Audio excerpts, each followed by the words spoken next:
good? I'm fit, and this is my list of the top 10 Premier League players that didn't play for Manchester United. Because otherwise, this list would be, yeah, it'd be United biased too much. So, first place, number 10, I'm going to go with Gianfranco Zola. Now, this guy, when I was a kid, absolute something else. And to be fair, like as a kid growing up, Galazzo, like seeing players like Gianfranco Zola come to the league and Gianluca Vialli and players of this ilk, yeah, Chelsea were interesting to watch. Even though they wasn't winning many trophies back then, they were a very entertaining team to watch, and you could understand why Abramovich would invest in Chelsea because they did have a good squad and they also did have like some entertaining football on the pitch. Um, Ninth place, as much as I hate it, but Yaya Toure was incredible, and we were lucky to have him in the Premier League for a little bit, but unfortunately for me, he was a City player. I couldn't really enjoy him as much as City fans obviously did and neutrals would have. But for me, Yaya Toure was impeccable, absolutely impeccable. Number 8, a player very similar in my eyes, Patrick Vieira. But for me, Patrick Vieira had a longer time at Arsenal than Yaya did at City.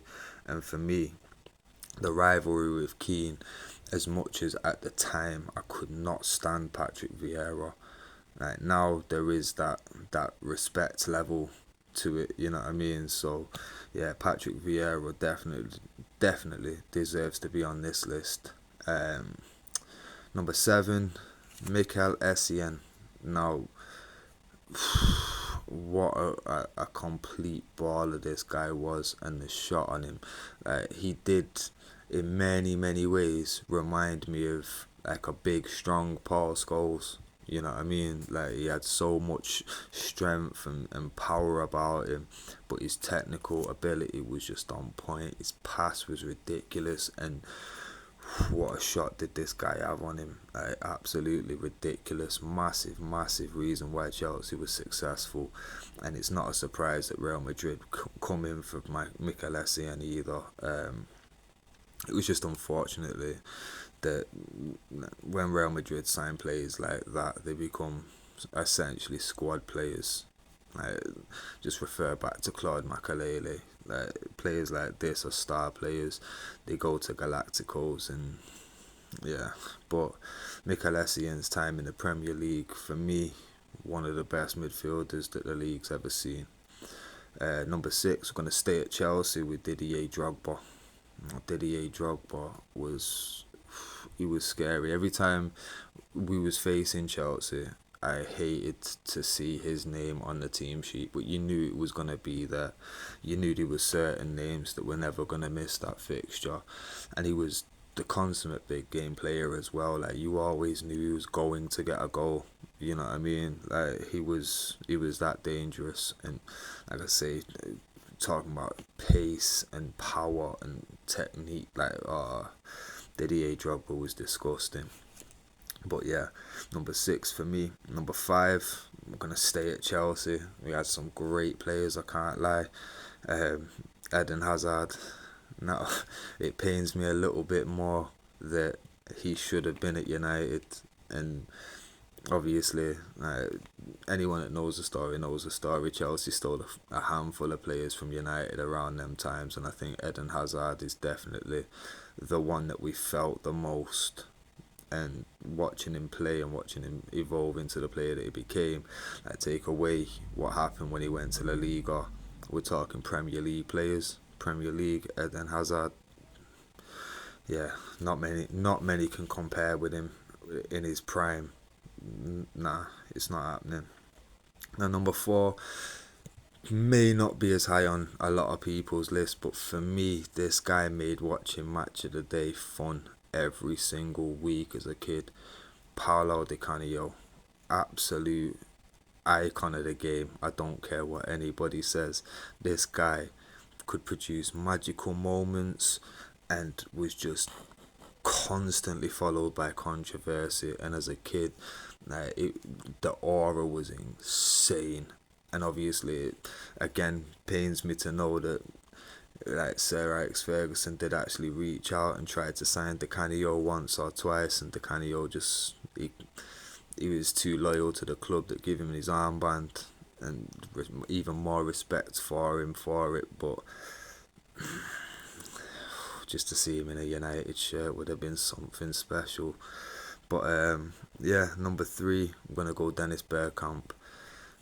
This guy was the closest player I've ever seen to Eric Cantona, and there's an argument to say that he was slightly better in certain aspects. But for me, Dennis Bergkamp, absolutely insane. I'll never forget the week on Match of the Day where it came up with Goal of the Month, and all 3 options were Dennis Bergkamp. Oh my god, it just summed how impactful Dennis Bergkamp was to this league, and the impact he had on Arsenal. And Thierry Henry has openly expressed how the influence of Bergkamp made him the striker he is. There's too many reasons why Dennis Bergkamp belongs very high on this list. Possibly deserves to be higher, but again, we'll get to the last 2. So in second place, I'm going to go with Thierry Henry. Again, he was like Drogba, hated coming up against him, but I could actually really appreciate Thierry Henry even at the time for how lethal he was. And as a kid, FIFA, I was buying him all the time, and he was paired up with Andy Cole for a couple seasons for me on FIFA, and yeah, absolutely impeccable. Like, the nostalgia already is coming back. But for me, Thierry Henry, hands down, deserves to be in the top 3 of this list. Number 1, another guy that just made Match of the Day a joy. To say you sat there watching Match of the Day, eagerly waiting the Bolton highlights. JJ Okocha, man, so good they named him twice. Absolutely ridiculous. The skills this man had, the technique.